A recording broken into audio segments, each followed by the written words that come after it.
If your favorite movie genre is crime thriller, you are going to hear this real life story of how one of Europe's richest guys was kidnapped, and that led to one of the world's heftiest ransom payments yet.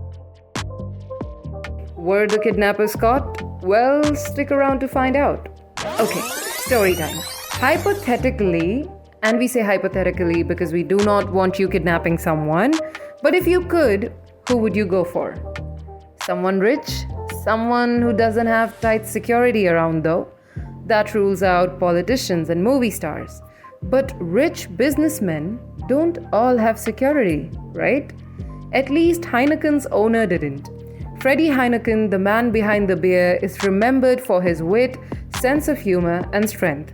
All of this would make his kidnapping a fascinating tale. On November 9th, 1983, Freddie was outside the Amsterdam headquarters of his business when a bunch of armed men took him and his chauffeur for a ride. Now, by this time, Freddie had made quite a name for himself. He took his family's brewery and made it a global brand. He was a billionaire and recognized in the entire continent. As it would later turn out, this was a plan that took months in the making. Everything had to be perfect, and even a small delay could lead to a goof-up. The kidnappers managed to pull it off, and there stood the Beer King in a freezing warehouse, all stripped down to his very bathing suit. His driver, Eb Dodderer, met an identical fate.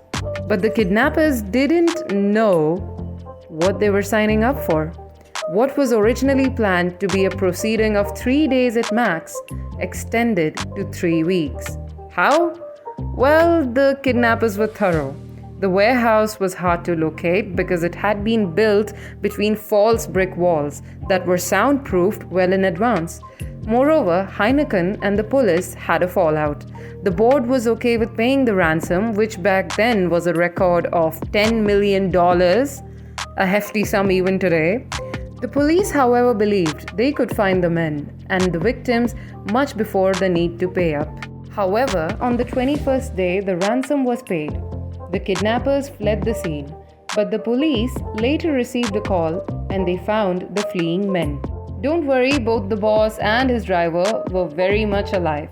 Recounting their experience, Freddie joked, "They tortured me. They made me drink Carlsberg." He continued to serve on board until his retirement in 2001. And oh, what happened to the kidnappers? Yeah, they were caught.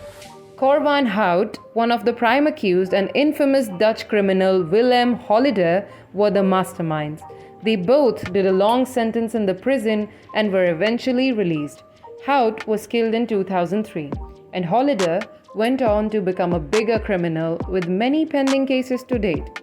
Want more such interesting stories? Install Knowello now. And follow us here too.